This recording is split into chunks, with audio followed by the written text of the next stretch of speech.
Bonjour tout le monde, ici Yannick Yao de l'expérience Yannick Yao. C'est le deuxième épisode. Donc comme je vous disais lors du premier épisode, j'aime bien converser avec des personnalités que je trouve intéressantes, essayer de connaître ce qu'ils font exactement et aussi d'essayer de vous partager leur expérience.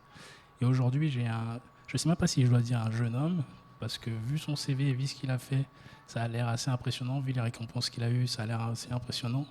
Donc sans plus tarder, je vais le laisser se présenter. Ismaïla, est-ce que tu peux te présenter, dire d'où tu viens et qu'est-ce que tu fais à l'heure actuelle? Ok, super. Merci Yannick. Voilà, déjà, merci de m'inviter. C'est un réel plaisir. Je dirais même que c'est un honneur, voilà, pour moi d'être là, surtout de passer juste après le grand frère que j'admire et que je respecte beaucoup. Tu connais Wilfried? Oui, oui, oui. D'accord, ok. Ouais. Donc déjà, merci. Non, sans problème.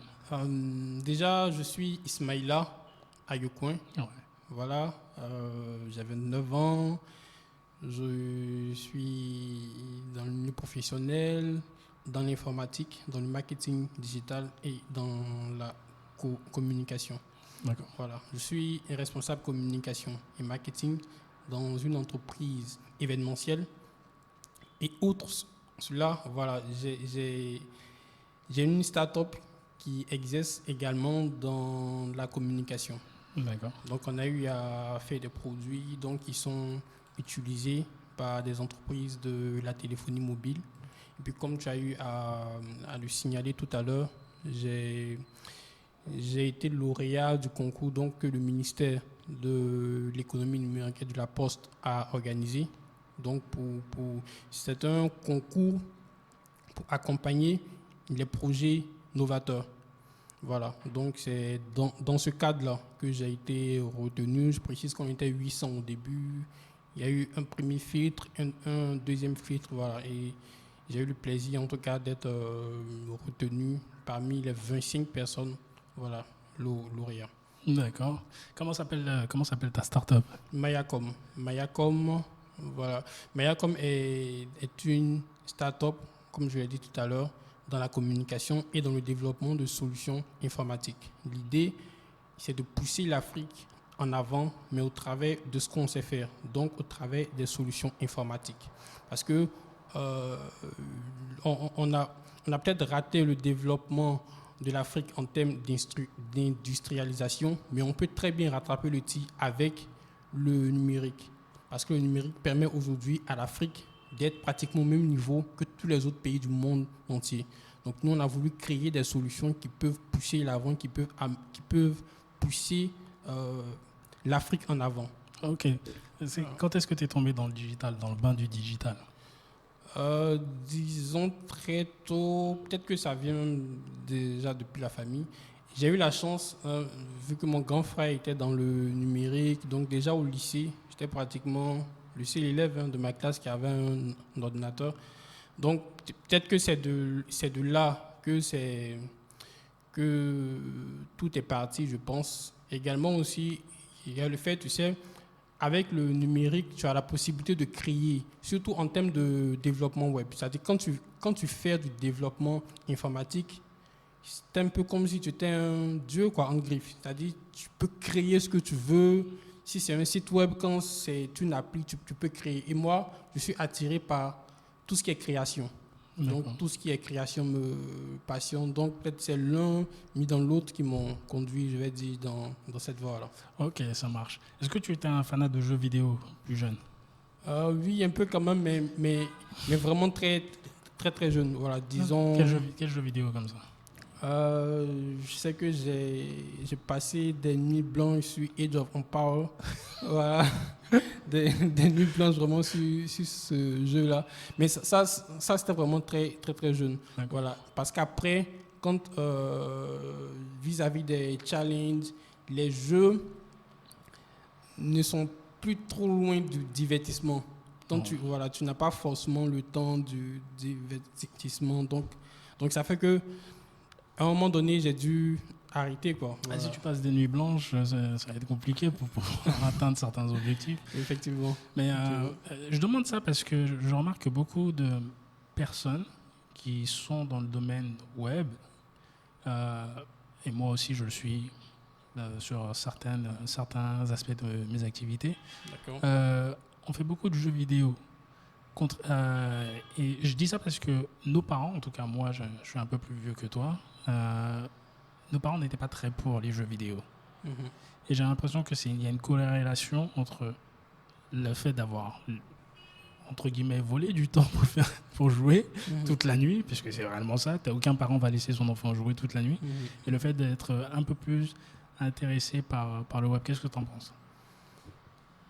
Après, si t'as pas la même chose, ouais, c'est pas grave. Hein. Non, effectivement, je pense que c'est un lien. Et le lien se trouve même rapidement sur le type de jeu que l'enfant joue. Si on remarque que l'enfant, bon, il est juste sur du karaté, tout le temps karaté, ou bien tout le temps football, bon, ça c'est autre chose. Mais quand l'enfant est généralement sur des jeux d'aventure, sur des jeux c'est-à-dire à enjeu, que du divertissement. Voilà, on peut dire effectivement que il y a une source qui est là. Donc, il y a une base qui est là. Il y a quelque chose peut-être chez l'enfant qu'il faut pouvoir développer. Donc, peut-être même dans la suite même de nos échanges, on va en parler parce que avec la plateforme Etudsi, donc qui est un produit de Mayacom, on essaie là de mettre en avant certains métiers. Voilà. Parce qu'aujourd'hui, les jeunes n'ont pas forcément les informations sur les métiers. Et c'est justement ce qui fait que, hein, si tu le permets, même peut-être que je vais rentrer déjà dans le bain. Oui, voilà. On est là, on a le temps, donc on est là pour tout ça, donc il n'y a pas de souci. Voilà. Moi, ça m'intéresse, surtout quand j'ai vu finalement sur ton profil, c'est plutôt sur LinkedIn que je t'ai découvert. Mayacom, j'ai fait, c'est intéressant ce qu'il fait. J'ai vu le côté web média, agence web et tout, avec les boîtes potentiellement avec lesquelles tu as bossé, j'ai fait, ton visage me semblait assez jeune, parce que 29 ans, c'est bébé, très concrètement. Hein, t'es un homme, mais t'es bébé. Mais je me suis dit, j'aimerais bien parler avec lui. Donc, oui, rentre dans les détails.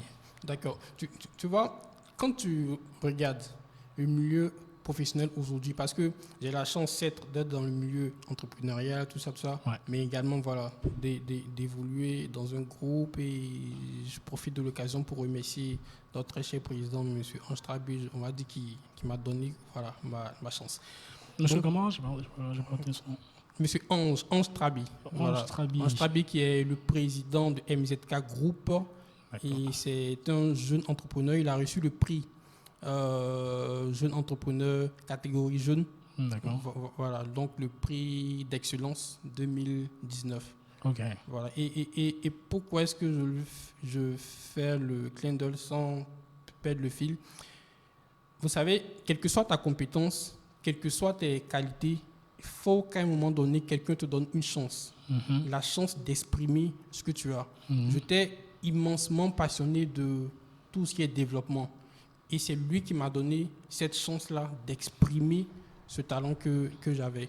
Donc, raison pour laquelle je ne cesse de lui dire merci, en tout cas dans toutes mes interventions. Absolument. Sans minimiser l'impact que ce monsieur-là a eu sur ton évolution. La manière dont tu l'as tourné, c'est très respectueux et j'aime bien ça. Mais je suis un peu rebelle. Moi, je viens entre guillemets de Bang. D'accord. J'ai grandi là-bas et éventuellement, il y a... Je dirais pas que c'est une défiance par rapport aux gens qu'on a, où on s'exprime pour certains beaucoup plus directement sans passer par 4 chemins. D'accord. Et ce côté révérencieux, j'apprécie. Comme je dis, tu montres un aspect, mais c'est 2 opportunités qui se rencontrent. Parce que ce monsieur-là, c'est un jeune entrepreneur, certes. C'est un entrepreneur, donc il fait du business. Donc son but, c'est aussi de gagner de l'argent. Et il prend effectivement des risques. C'est le cœur même de l'entrepreneuriat. Mais généralement, ce sont des risques calculés pour ceux qui sont bons. Donc ce qu'il a vu, c'est une opportunité de pouvoir effectivement aider un jeune, mais c'est aussi une opportunité pour lui de pouvoir générer du business. Tout à fait. Si tu fais des maths à moindre coût. Parce que potentiellement, ce qu'il aurait dû payer pour un senior de ta qualité serait beaucoup plus élevé. Tout à fait. Tu vois ce que je veux dire? Tout à fait. Je rebondis juste dessus parce que vous êtes beaucoup à avoir de la valeur ici. C'est éventuellement pour ça aussi que moi, je suis revenu, entre guillemets, bosser ici. Parce que je pense que beaucoup de mes frères noirs, dans la globalité, ont énormément beaucoup de qualités. Mais peut-être ce côté qui est peut-être un peu trop révérencieux ou minimise par rapport au potentiel que vous pouvez déployer. Tu vois ce que je veux dire? Je comprends de quoi tu veux parler. Je suis tout à fait d'accord avec toi. Je suis tout à fait d'accord avec toi. Mais je dirais que c'est peut-être aussi une question du système. Voilà, parce que on va dire chaque État ou bien peut-être que chaque groupe ou bien chaque environnement a un système, donc a un système de fonctionnement. Donc justement, c'est ce que aussi j'appelle l'intelligence du système. Donc l'idée, c'est de comprendre comment est-ce que le système fonctionne. On est dans un système francophone, on est dans un système ivoirien, et ce système ivoirien-là fonctionne comme ça. Donc le truc, c'est de savoir s'adapter, de voir ce que tu peux apporter, ce que tu peux changer, mais c'est de comprendre le système. Donc, soit tu comprends, tu maîtrises le système et tu sais comment évoluer dans ce système-là, tu poses tes pas ou bien tu changes carrément du système. Donc, je suis tout à fait d'accord avec toi et je partage ton avis dessus. Non, ok. Allons plus en profondeur. Quand tu parles de système, je dirais que c'est même question d'éducation chez nous. Au-delà du système. Quand je dis éducation,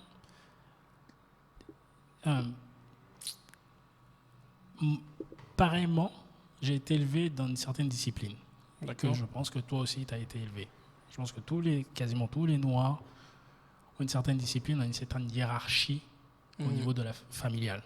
Grand frère, papa, maman, on va très peu contredire ce qu'ils vont dire. Et on le réplique aussi quand on va à l'école, parce que nos parents nous ont expliqué qu'un grand, il faut lui respecter. Et même si potentiellement il a tort, tu ne dois pas le contredire. Tu vois? Et des fois, j'ai l'impression que ça met une chape de plomb sur des véritables talents qui sont là, des diamants bruts, parce qu'ils ont peur d'exprimer ce qu'ils savent faire réellement, par peur de montrer potentiellement plus d'intelligence que le grand, ou par peur éventuellement, tellement on t'a bridé pour que tu sois quasi parfait, ce qui n'existe pas. Tu vas pas tenter certaines choses et échouer comme tout le monde échoue, parce que l'entrepreneuriat, même les recherches d'emploi, tout le monde échoue à un moment donné. Donc ça serait un peu trop prétentieux de ma part. Mais si, je pense, c'est une question de mentalité, au-delà du système. Voilà, c'est ça que je cherchais. Si mentalement, beaucoup de frères et sœurs qui sont ici peuvent briser cela, et je pense que ça évolue dans le bon sens, malgré ce qu'on peut dire, on irait beaucoup plus rapidement, parce qu'on aurait moins de complexes par rapport aux autres qui sont à l'extérieur. D'accord. Ok. D'accord. Apparemment, on reste sur ce sujet et je partage ton avis. Dessus. Effectivement, c'est quelque chose qui se remarque plus en Afrique et surtout en Afrique francophone. Mais moi, je suis pour le juste milieu. C'est-à-dire, on peut se dire, effectivement, ça peut mettre dans une dimension de soumission entre griffes, c'est-à-dire voilà, du petit frère vers le grand frère, de l'employé vers l'employeur, etc. Mais en même temps aussi, ça peut être considéré comme une valeur africaine. Si on sait s'y prendre, c'est-à-dire le truc, c'est de trouver l'équilibre. Voilà, c'est de trouver vraiment le juste milieu, prendre ce qu'il faut prendre et laisser ce qu'il ne faut pas prendre. Absolument. Mais le respect, c'est-à-dire tu vois, moi, ma mère est nigériane. Ok. Voilà. Et dans la culture nigériane, tu es toujours redevable à ton grand frère. Jusqu'au jour où tu auras la possibilité de naître avant lui et le porter dans ses bras. Le porter dans tes bras. Comment tu fais ça? Justement, pour dire que tu seras toujours redevable. D'accord, ok. Donc, et ça, c'est ancré dans la culture nigériane. D'accord. Tu vois, donc c'est une qualité C'est censé être une qualité des Africains. Mais le bug vient quand le grand frère, par exemple, déconne. Voilà, donc je me dis, c'est là peut-être que vient le bug. Donc moi je pense qu'il faut garder ça. Absolument. Voilà, c'est-à-dire il faut garder ça, mais en ne prenant pas ça bien sûr comme, je veux dire, comme quelque chose de figé, quoi. Bien sûr, mais comme tu dis, quand tu arrives à trouver l'équilibre, c'est comme, comment ça s'appelle, les gars qui marchent sur les fils, là, au cirque. Ils sont comme ça. Si tu arrives à trouver toujours l'équilibre, parce qu'effectivement, ton grand frère, il va avoir raison sur plein de points, mais il va avoir tort aussi sur certains points. Mais il y a aussi une manière de pouvoir lui dire, OK, tu as tort. Je ne dis pas, OK, quand il a tort, de dire, OK, tu as tort, comme n'importe quoi. Il y a une certaine manière, et comme avec tes parents, il y a une certaine manière de leur dire les choses, même si c'est un peu plus compliqué ici, j'ai l'impression de dire. C'est très compliqué. Donc, tu as des origines nigérianes. Oui. Ta maman. Oui. OK. Donc, tu es les deux nigériens ou maman nigérienne? Ouais, on va dire ivoiro-nigérien, voilà. D'accord. Et bon, malheureusement, mon père nous a quittés un peu tôt. D'accord. Voilà, donc on a été élevés, on va dire pratiquement tous par notre maman. Donc, disons que naturellement, je suis plus côté maman, quoi. D'accord, fais attention, nous on est 100% ici. OK.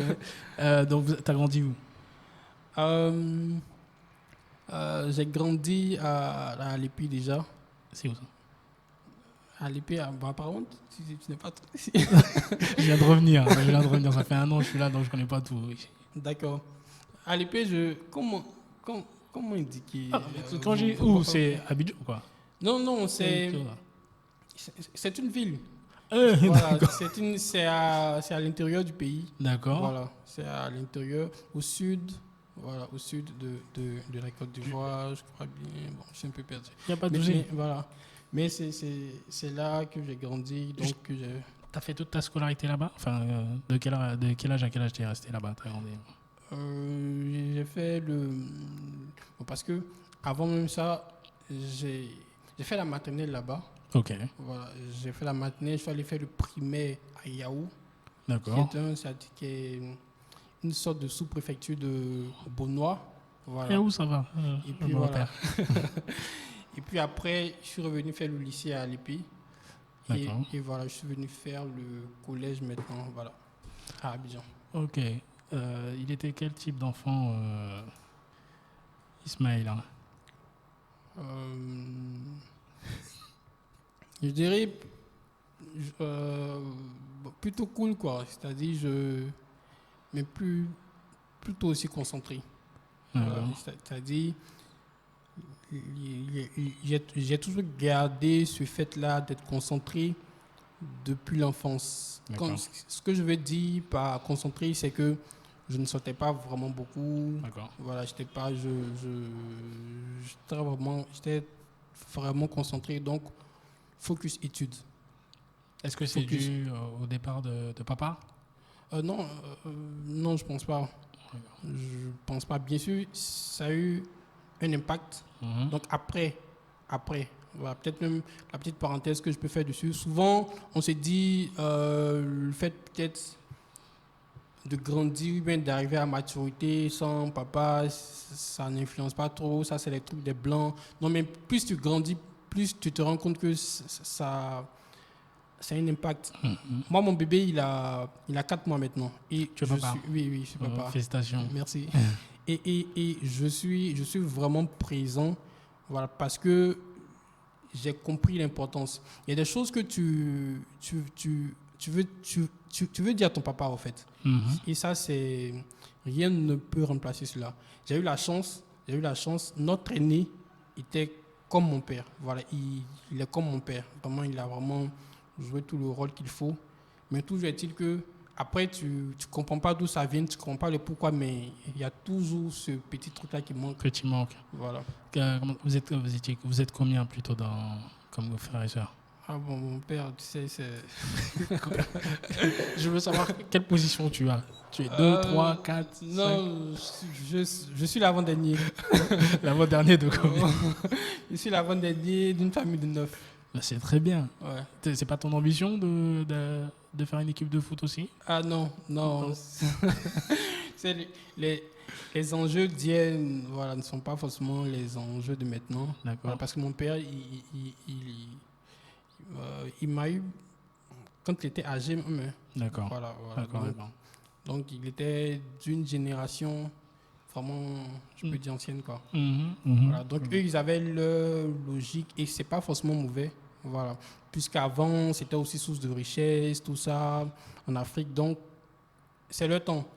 Voilà. Donc, nous, notre temps, je pense qu'on n'a pas vraiment intérêt à faire forcément beaucoup d'enfants, surtout quand tu veux vraiment leur assurer un avenir assez...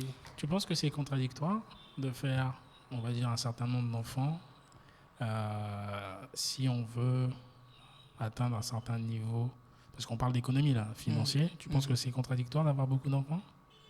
Je dirais pas que c'est contradictoire, ça dépend. Mais ce que je peux dire, c'est que ça a forcément un impact. Absolument. Voilà, ça a forcément un impact élevé. Un enfant, il y a l'amour, il y a tout, mais il y a un coût aussi également. Voilà. Et surtout quand tu veux, parce que tout dépend de la vision que toi tu as par rapport à ta génération future. Il y a des groupes, il y a des entreprises, il y a des puissantes familles qui se construisent par génération. Donc, quelle vision toi tu as? Si tu as une grande vision de ta progéniture, peut-être qu'il y a des choses, tu sais, qui te seront peut-être un peu difficiles de faire, mais tu sais que si tu pousses le pion avant ta mort, si Dieu le permet, la famille peut être à un certain niveau. N'allons pas loin. Voilà. Donc, toi, quelle est la projection que tu as pour ta famille? Pour ce que tu veux faire. Après, c'est pas... Après, tout est dans les mains du créateur. Toi, tu fais que le truc. Mais quelles sont tes envies? Qu'est-ce que tu as envie?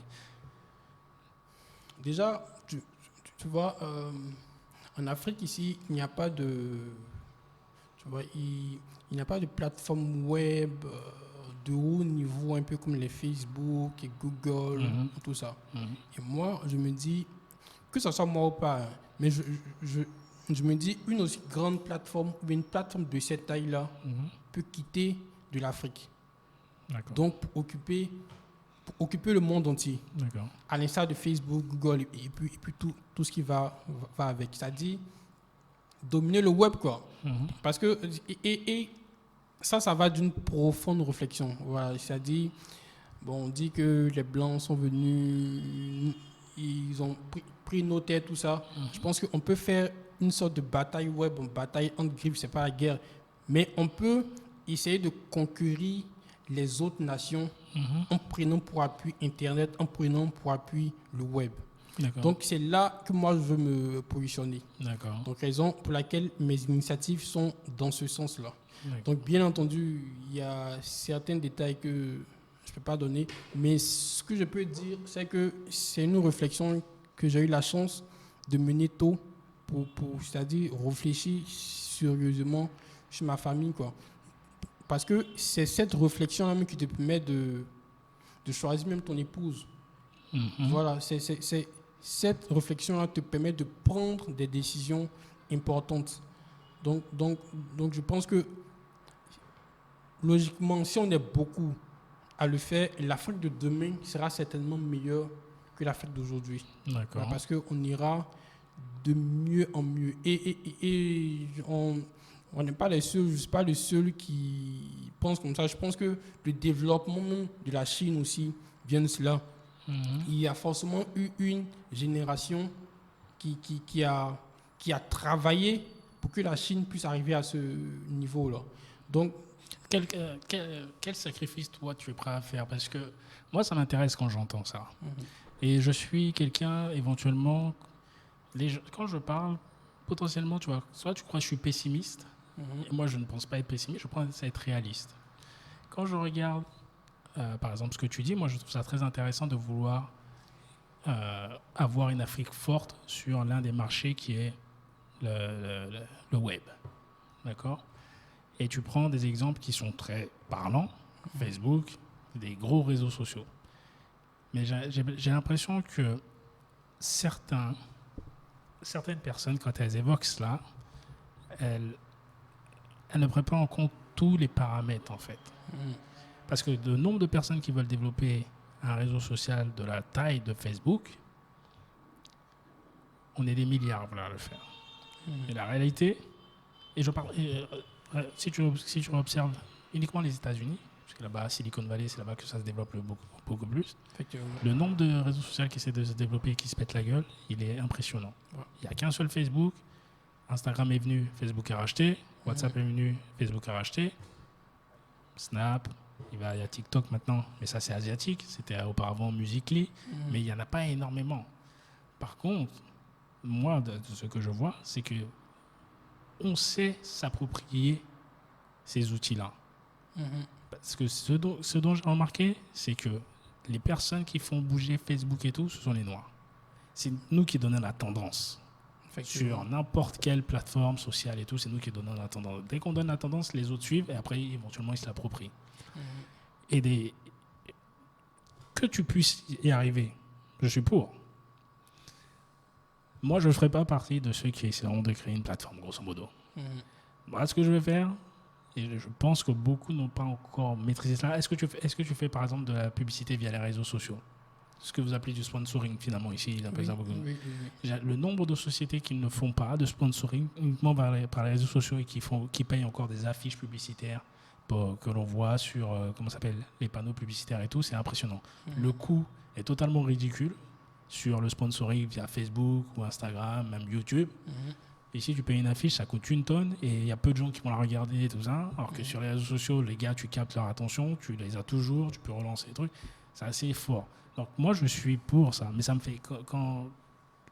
Quel est le soutien que tu as pour pouvoir atteindre cela?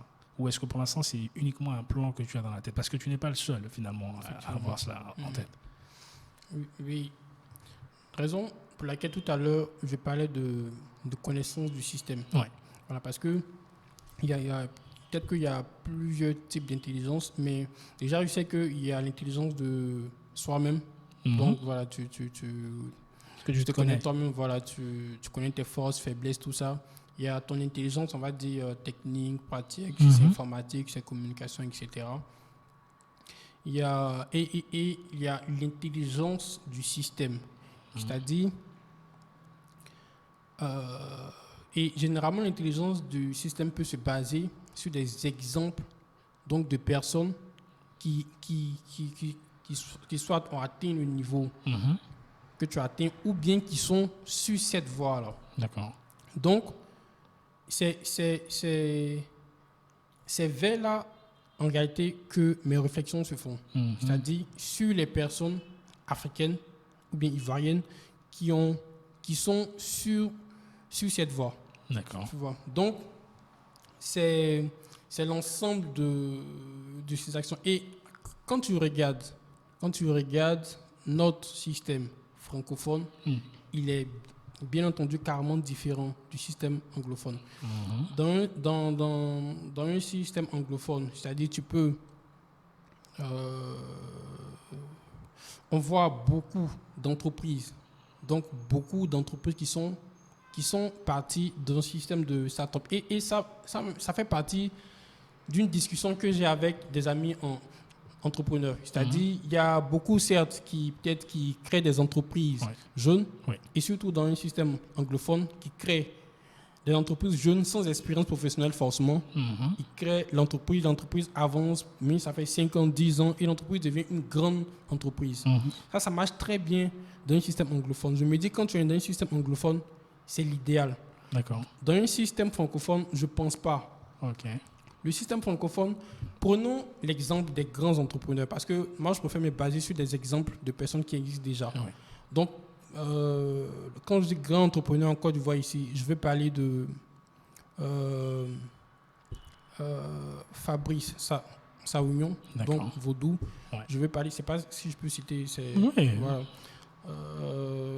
Je vais parler de Jean Kwaku Diagou. D'accord. Je vais parler de Jean-Luc Conan. D'accord.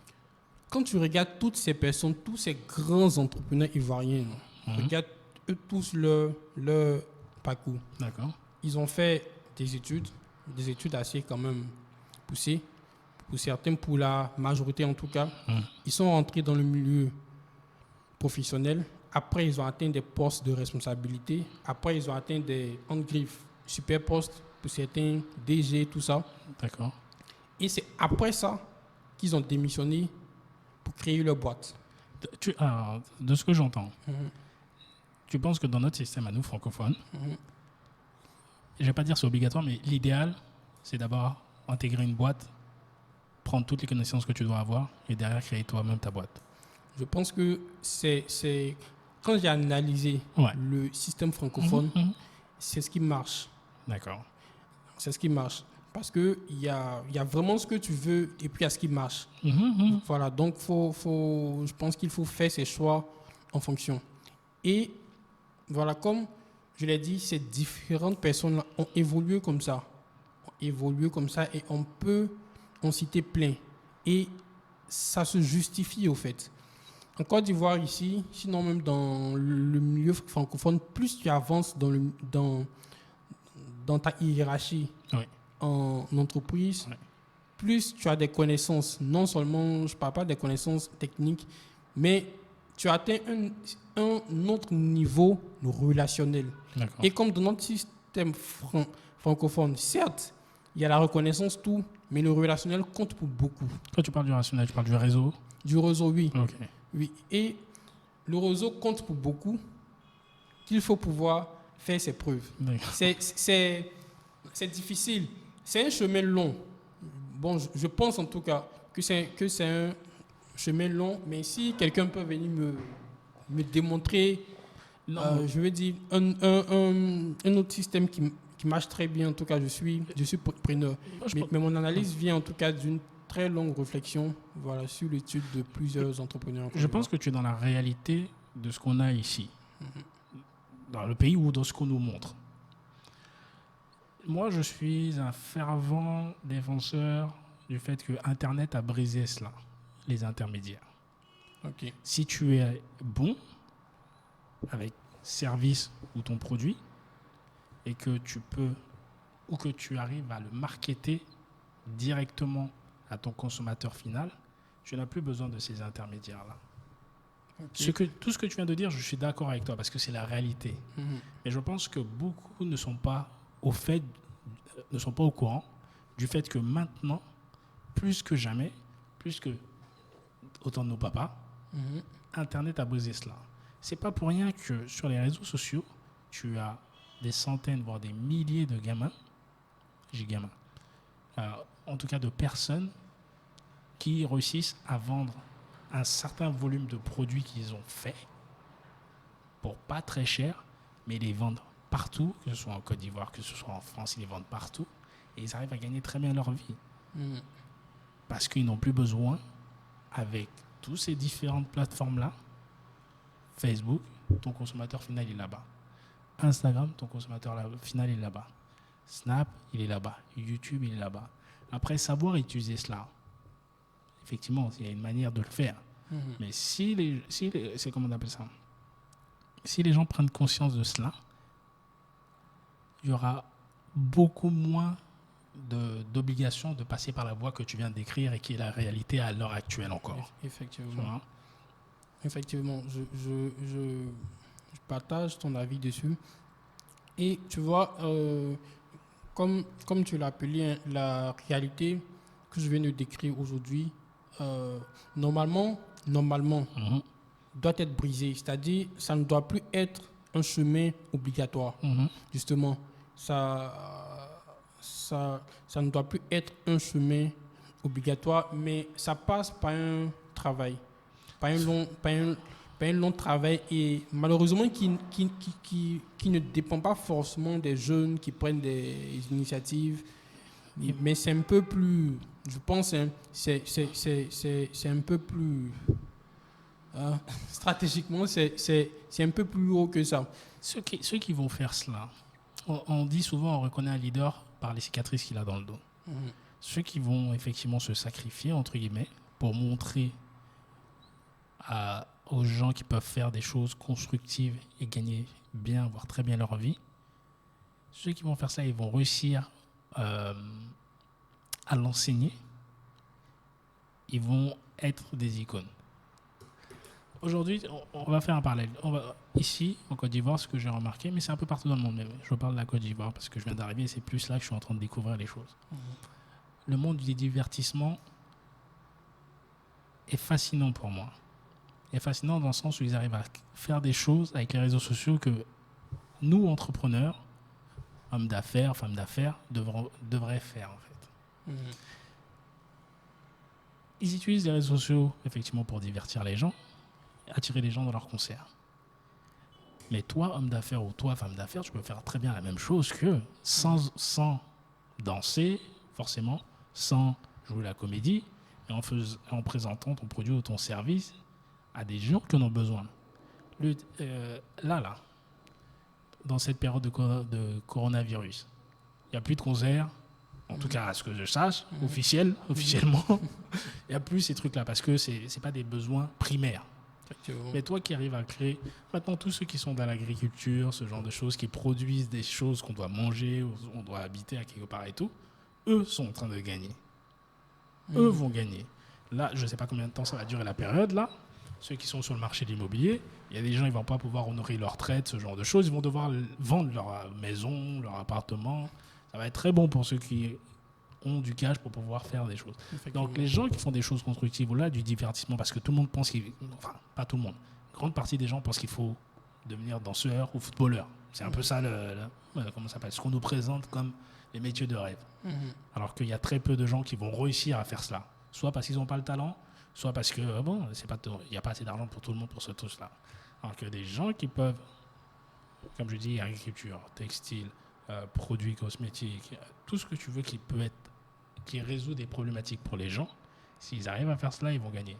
Maintenant, moi, ce que j'aimerais, c'est que des gars comme toi, et après ça, c'est moi, c'est que Yannick Yao, par ton réseau, des gars qui pensent la même chose que toi, vous arrivez à créer une synergie entre vous pour développer ce que vous voulez aller.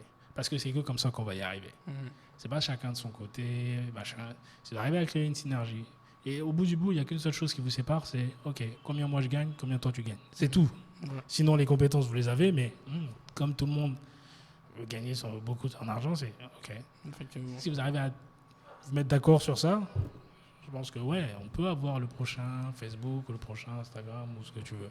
Mais tant qu'on n'arrivera pas à ça, on sera toujours dans le modèle que tu as décrit, c'est-à-dire qu'effectivement, dès que tu sors de l'école, si tu as la chance par ton réseau, ou si tu as la chance que quelqu'un voit et que tu as du talent, il veut te donner une opportunité, tu rentres dans son entreprise, tu passes 4, 5, 10 ans dans son entreprise, tu atteins un certain poste, et après tu montes ta boîte.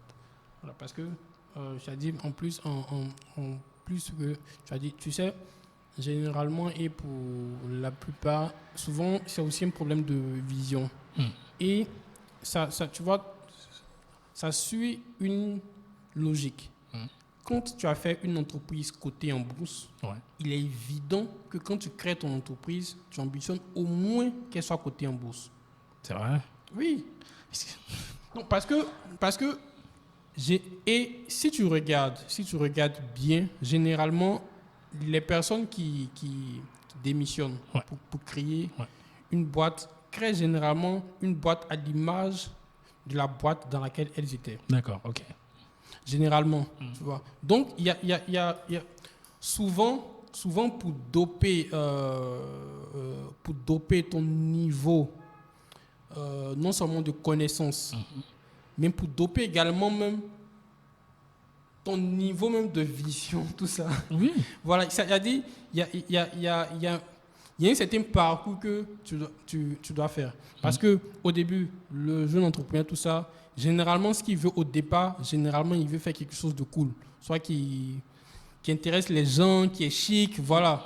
Généralement, c'est ça. Et après, ça devient du business progressivement, il avance tout ça. Mais en termes de vision de grandes entreprises, d'entreprises internationales, il ne l'a pas parce qu'il ne sait pas à quoi ça ressemble. On peut regarder Facebook comme une grande entreprise. Ça, c'est ce qu'on voit. Mais est-ce qu'on connaît le niveau, par exemple, organisationnel, la hiérarchie, le DG, il y a un directeur de temps, directeur pays. cette structure-là, généralement, on ne s'intéresse pas à ça. Pourtant, il faut bien le faire. Faut bien l'avoir pour doper son niveau de vision. C'est un peu ce qui manque généralement au niveau des jeunes entrepreneurs. Et tu parlais tout à l'heure de métier. Ouais. Je reviens justement sur la plateforme études.ci. Ouais. On a remarqué par exemple que, tu vois, dans le milieu professionnel, le nombre de personnes qui changent de poste est impressionnant. C'est-à-dire le gars, il a fait une formation de ressources humaines. Ouais. Et dans l'évolution du temps, il devient par exemple commercial. D'accord. Quelqu'un a fait peut-être une formation d'informaticien. Oui. Et dans l'évolution du temps, il se retrouve par exemple dans la communication. D'accord. Et ça, dans le milieu pro, ça existe vraiment beaucoup. Il y a deux choses. Ou bien le gars il s'est adapté en fonction des opportunités qui sont ouvertes à lui, ou bien le gars, justement, il a eu un sérieux problème d'orientation. Et c'est sur ce point-là qu'on a voulu mettre un accent particulier. D'accord. Parce que, généralement, pour réussir, vraiment pour bien réussir à long terme, la première chose, c'est de trouver sa voie. C'est-à-dire, c'est de trouver ce qu'on veut faire concrètement en termes de métier. Donc, c'est de trouver. Mais quand tu as trouvé, quand tu sais que tu aimes telle chose, peut-être que tu aimes la musique, peut-être que tu aimes l'informatique, tu aimes la communication. Quand tu as trouvé, après, il faut avoir les informations sur les avantages de ce que toi tu aimes.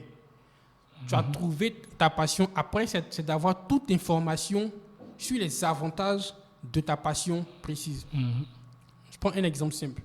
Après mon bac, je pensais que j'étais passionné de deux choses, l'informatique et la médecine. Ouais. Je précise que je pensais parce que en réalité, je n'étais pas passionné de médecine. Moi, ce qui m'intéressait dans la médecine, peut-être que naturellement, j'aime aider les gens, tout ça. C'est-à-dire, j'aime être au petit soin, en griffe des gens, tout ça. Mais être passionné de la médecine, c'est pas ça. Être passionné de la médecine, c'est être passionné du corps humain. Donc, de tout ce qui est cellules, de tout ce qui est corps humain. Donc, ça rentre même dans le processus d'identification de sa passion.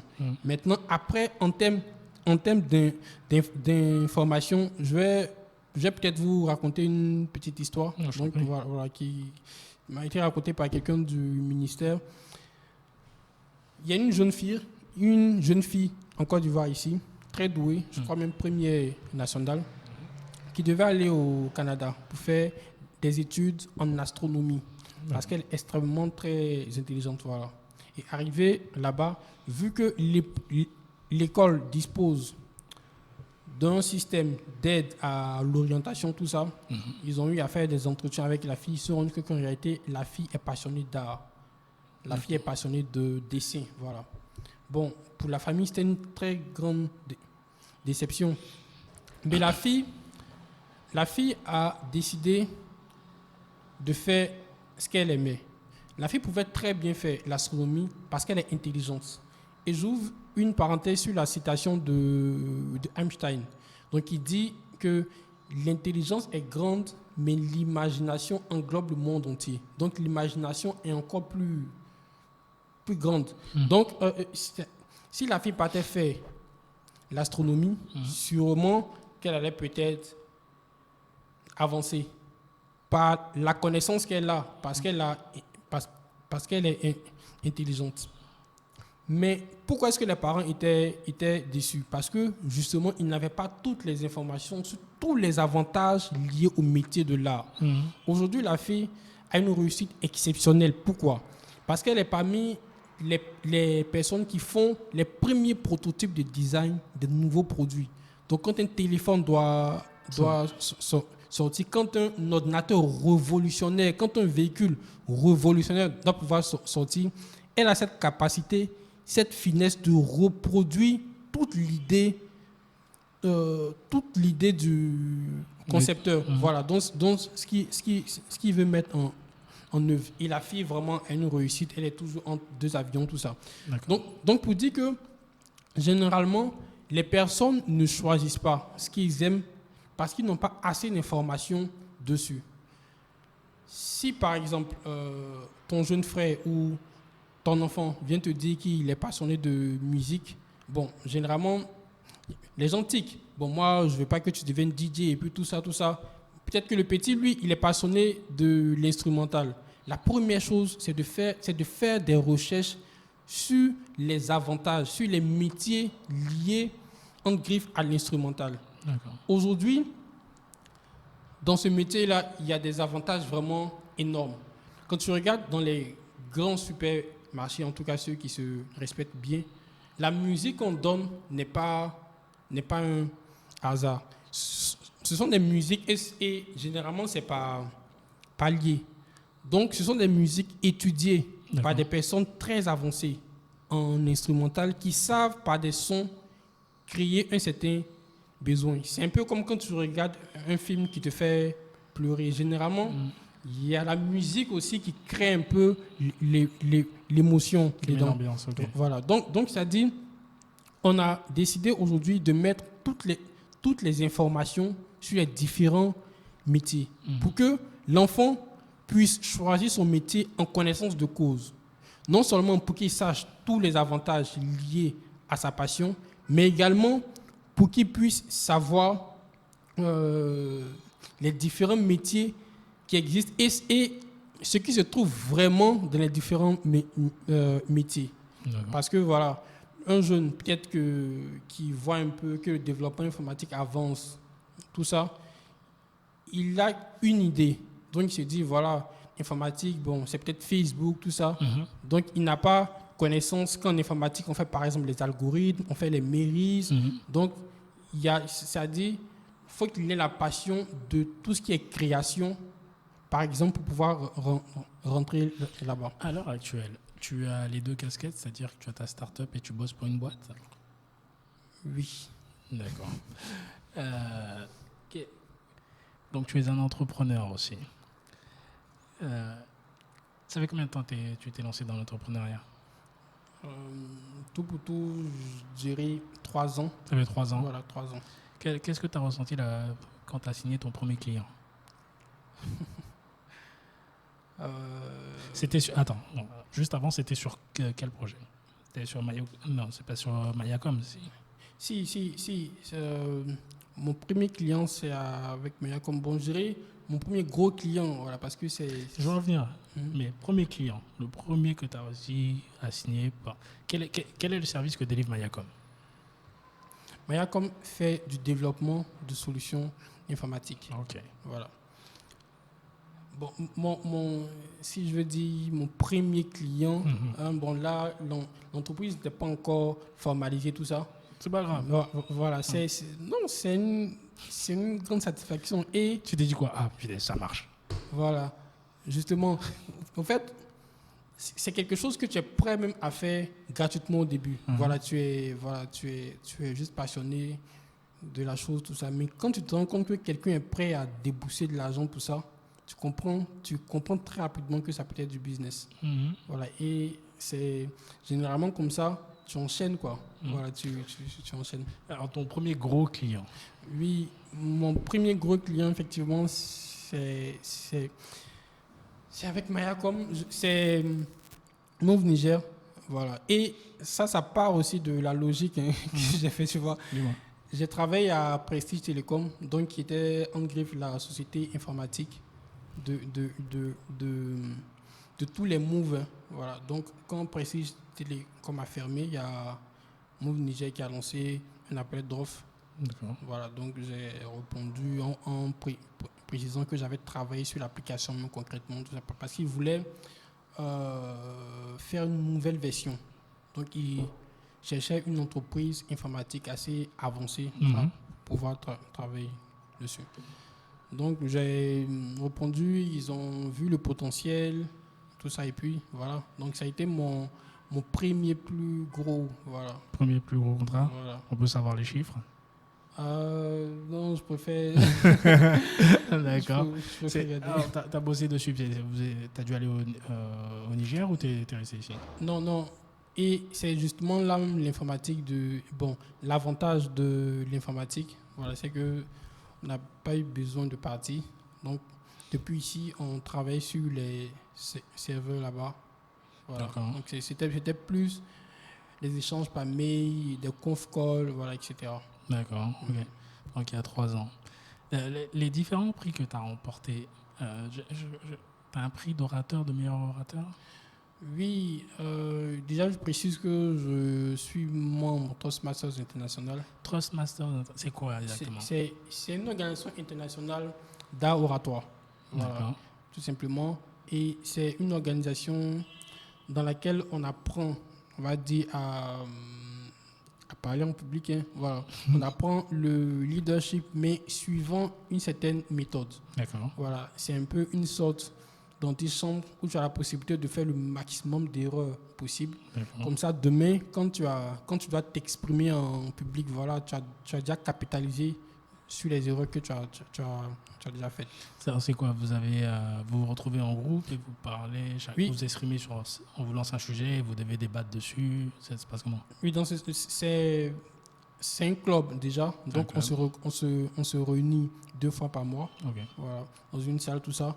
Et ça procède par discours et par rôle. Donc, quand tu es membre, tu peux faire un discours. Les discours sont, je dirais, sont par niveau. D'accord. Voilà, donc il y a le niveau 1, niveau 2, etc. Et logiquement, un niveau supérieur te permet d'être encore mieux. C'est-à-dire, je prends un exemple simple.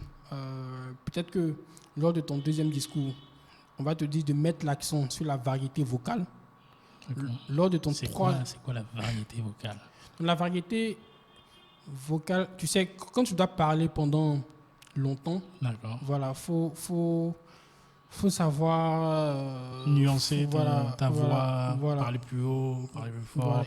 Voilà, et surtout même je veux dire, quand je dois raconter une histoire dans laquelle il y a des personnages différents, tout ça. D'accord. Voilà. Okay. Et peut-être ton troisième discours, on peut te dire par exemple de travailler sur ta gestuelle, tu vois. Donc, mais maintenant pour le quatrième discours, logiquement, tu intègres ta variété vocale et ta gestuelle. Voilà. Donc, plus tu avances, plus tu capitalises. Donc, ça, c'est au niveau des discours. Et au niveau des rôles, il y a, par exemple, quand quelqu'un fait son discours, tu peux être chargé d'être le chronométreur. Parce que tous les discours sont chronométrés. Tu peux être également chargé d'être le veilleur. Bon, le veilleur, lui, il s'assure que tout le monde a eu une très bonne qualité de cours, donc il observe un peu la session, tout ça. Tu peux être chargé d'être, par exemple, grammairien, par exemple. Grammairien, lui, il va noter donc toutes les fautes d'orthographe, ce qui veut dire que toi-même, il faut être quand même calé. Tu as un dictionnaire. Donc, tu dois vraiment très bien écouter tout ce qui se dit dans les différents discours et puis noter toutes les erreurs. Et à la fin, tu rends ton rapport pour dire qu'il y a telle personne qui a fait telle erreur. Donc, ça te donne à toi-même des qualités d'écoute. Ok. Qu'est-ce qui t'a donné l'envie d'intégrer ce club?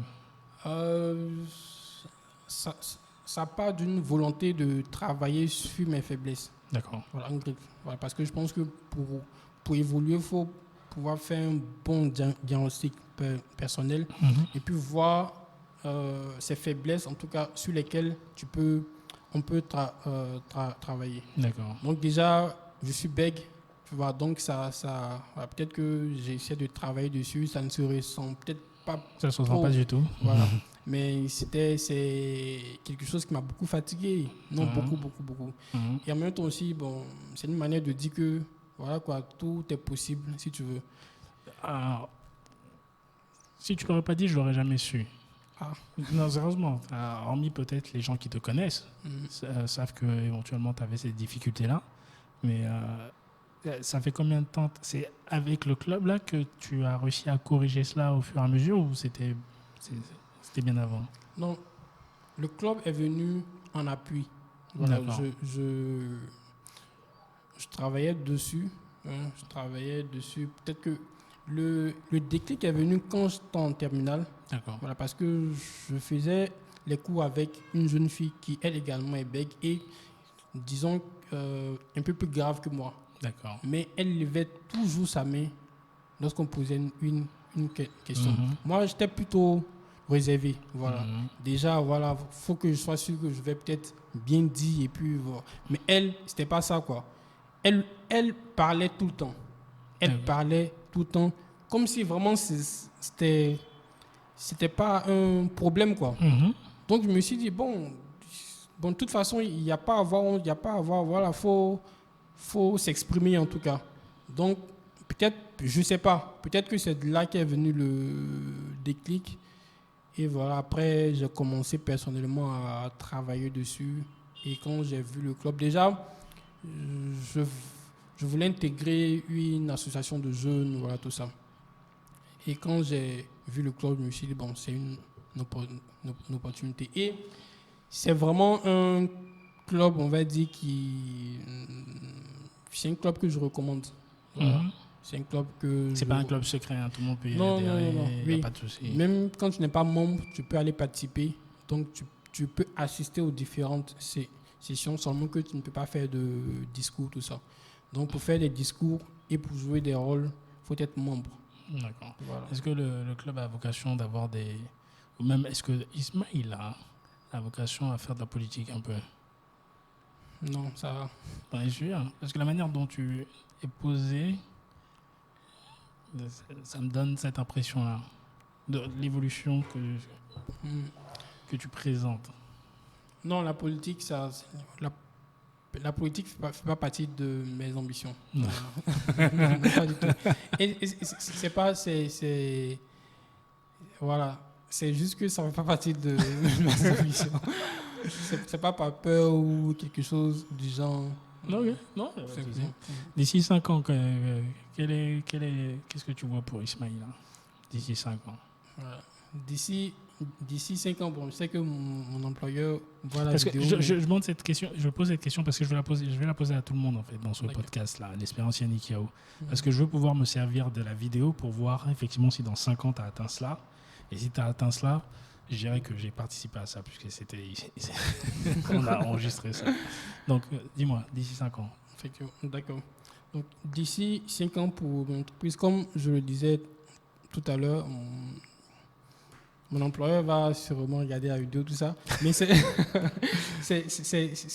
déjà savoir que d'ici 5 ans, je suis à plein temps, quoi. Voilà. D'ici 5 ans, je suis à plein temps dans mon business Mayacom.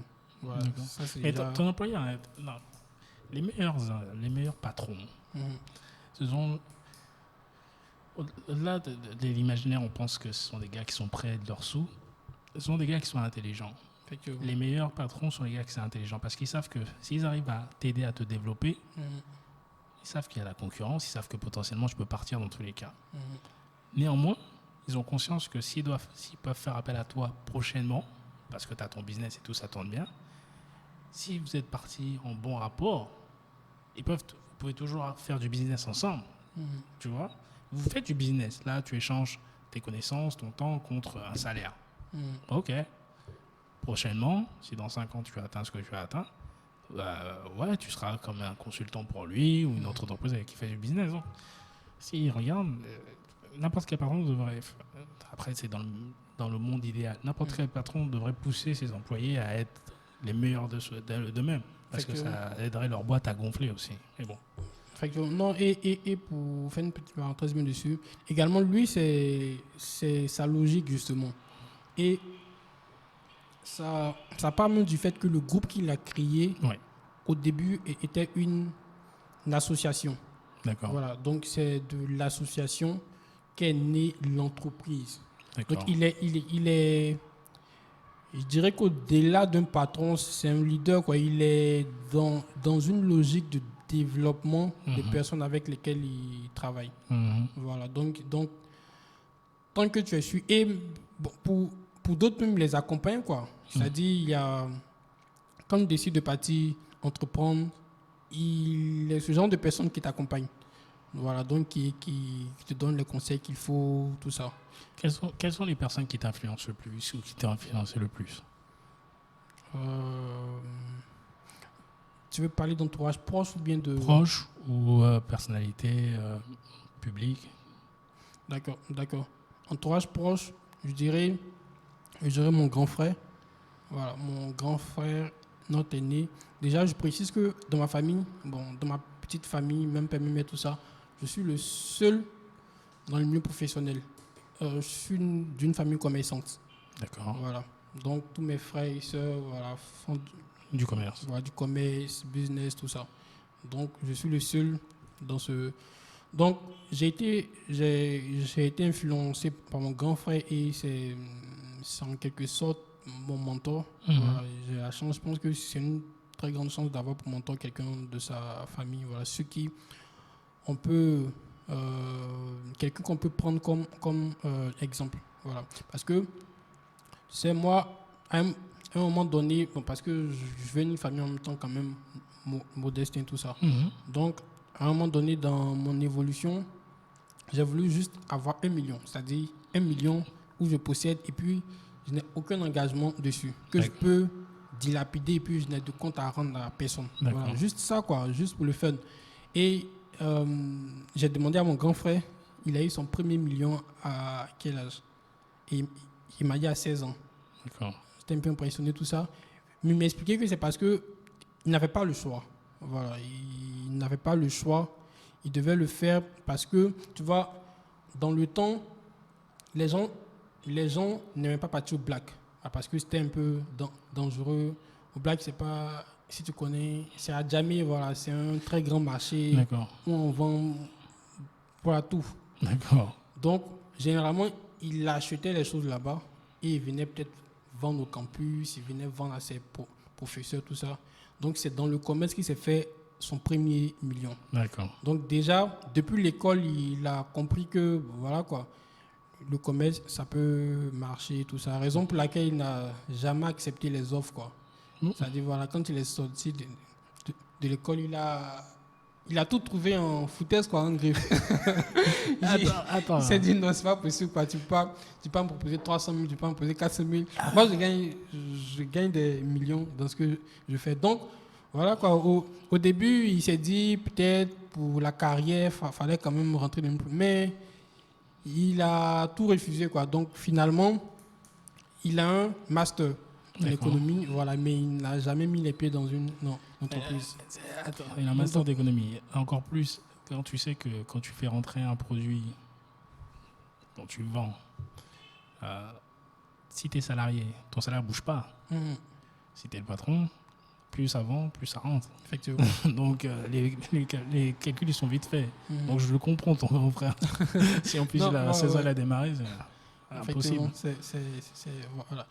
Et en plus de lui, je dirais, il y a M. Ange Trabi. Voilà. Ange Trabi, il m'a marqué, et pas forcément en tant que patron, tout ça, mais en tant qu'entrepreneur.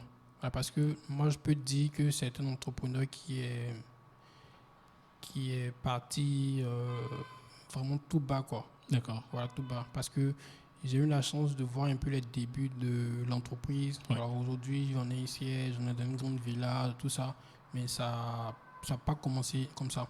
Donc quand tu vois le parcours de l'homme, tu te dis, voilà quoi, c'est un modèle. Maintenant, d'un point de vue international, j'ai été fortement marqué par Steve Jobs. D'accord. Fortement marqué par Steve Jobs, par son style de management. D'accord. Voilà. C'est quoi le style parce qu'il y a beaucoup de versions du style de management de Steve Jobs. Donc, est-ce que c'est la version où il crie sur ses employés ou c'est une autre version? C'est un mélange. C'est un mélange de tout ça. Mais déjà, je me base donc sur les livres qui ont été écrits avec son accord, tout ça. Voilà. Donc, c'est quelqu'un tu vois, qui met en avant le travail Mhm. et qui est convaincu qu'il faut travailler beaucoup. Il D'accord. ne se leurre pas, au fait. Il est convaincu qu'il faut travailler beaucoup. Ouais. Et quand tu regardes un peu son parcours, son histoire, les livres, tout ça, tu te rends compte que c'est quelqu'un qui a su créer, en griffe, sa réalité. D'accord. Voilà, c'était pas, ce qu'il est devenu n'était pas prévisible. Ok. Voilà, c'était pas prévisible. Donc, il a su, en griffe, imposer ça, pratiquement. Donc, D'accord. c'est cette image-là de changer un peu la donne. Voilà, d'aller à contre-courant de certains codes, de certains principes établis pour se faire une place. Ça, il y a cette image-là, voilà, qui m'a beaucoup impressionné. Ok. On va terminer. Quelle est ton actualité, Ismaïla? Je comprends pas Quelle, la quelle- question. quelle- quelle est ton actualité, Oh, oh, oh. professionnellement parlant, personnellement, éventuellement, est-ce qu'il y a un deuxième bébé qui arrive? Je sais pas. Moi. Non, je pense que le deuxième bébé, en tout cas, il va attendre beaucoup. Il va attendre beaucoup. Sinon, déjà, par rapport à la crise, donc à tout ce qu'on vit Ouais. en ce moment, voilà. Juste, on va petit crochet dessus. Comment ça se passe? Comment vous arrivez à gérer vous avec la crise là? C'est bien sûr, c'est difficile. D'accord. Voilà, c'est difficile pour tout le monde. Après, ça dépend du secteur d'activité. Nous, particulièrement, on essaie de s'adapter. Et Mhm. c'est, je dirais même un avantage pour les entreprises qui travaillent dans le secteur du numérique. Voilà. Mhm. Parce que cette crise-là force la prise de conscience. Donc, par exemple, nous, on travaille beaucoup avec les établissements, tout ça. Oui. Et pour la crise, on a créé une solution de e-learning pour les établissements. Oui. Il y a encore beaucoup d'établissements de grandes écoles qui n'ont pas de solution e-learning. Ouais. Bon, elle était toujours facultative, hein, voilà. Mais aujourd'hui, c'est pratiquement obligatoire d'en avoir. Mhm. Donc, on a cette solution-là que toutes les écoles peuvent prendre. C'est-à-dire, ce n'est pas notre solution où tu viens mettre tes cours, c'est une solution informatique qu'on te vend. Parce on a remarqué que le problème, c'est que les écoles se disent avoir une solution informatique, e-learning, ça coûte cher. D'accord. Ou bien peut-être que la mise en œuvre peut vraiment prendre du temps. Nous, on a réfléchi, on a développé quelque chose d'adapté. Voilà, c'est vraiment adapté aux réalités ivoiriennes. Ouais. Donc, déjà, on a des écoles qui ont déjà pris.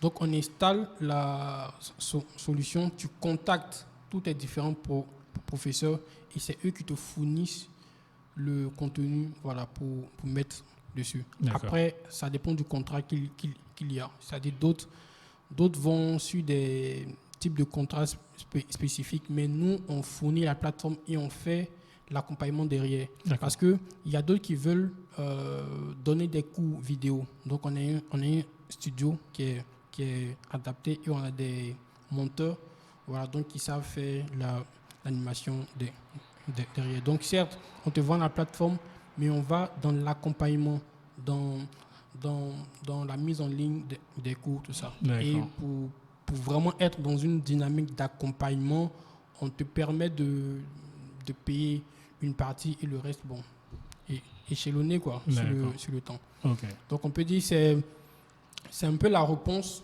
qu'on a trouvée au niveau de Mayacom, voilà, pour les entreprises, Okay. pour les établissements. D'accord, ok. Où est-ce qu'on peut te trouver, toi, si on veut te contacter pour dire bonjour, pour faire du business, Ismaïla? Ok, déjà, je suis au 08 30 45 02, 08 30 45 02. Tu sais que je ne suis pas habitué à ça. À chaque fois que je demande ça, les gens donnent leur numéro de téléphone. Je ne suis pas habitué à ça, moi. Et je me dis, mais je suis en Côte d'Ivoire. Effectivement, quand tu regardes Machin Matin, là, les gars, quand ils viennent... comment il s'appelle l'émission sur la RTI, là?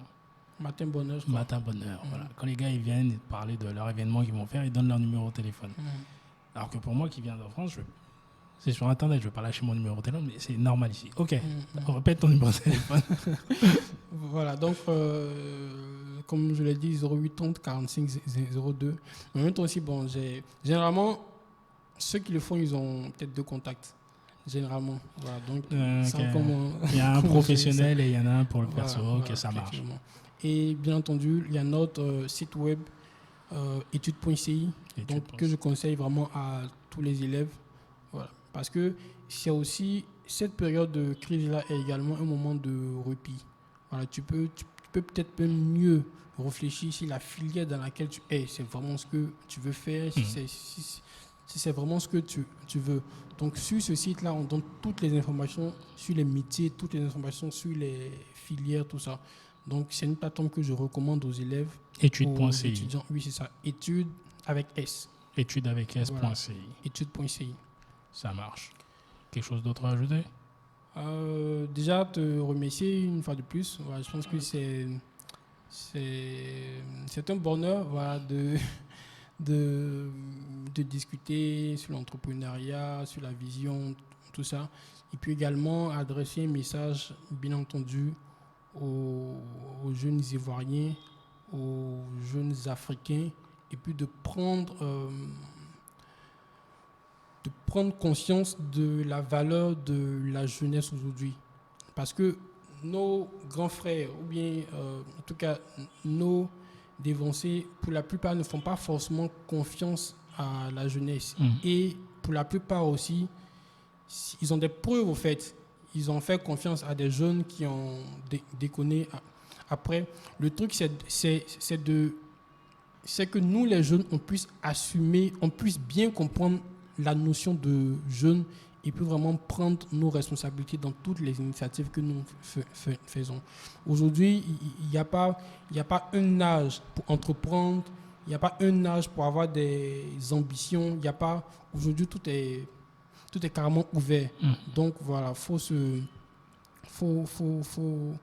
planifier, faut réfléchir, faut faire l'architecture de sa vie en quelque sorte et puis voilà, et puis mieux s'orienter. Quand tu as réfléchi sur là où tu veux aller, tu sais comment est-ce que tu poses tes pas, tu sais comment est-ce que tu agis et tes actions suivent une certaine stratégie, une certaine vision. Voilà, donc c'est ce que je peux conseiller à tous les jeunes, quoi. On est des jeunes, mais on n'est pas des enfants, on est des jeunes responsables et ça c'est très important. Yes. Mais écoutez, c'était Ismaïla Ayokouan qui était avec moi dans le second épisode de l'expérience Yannick Yao.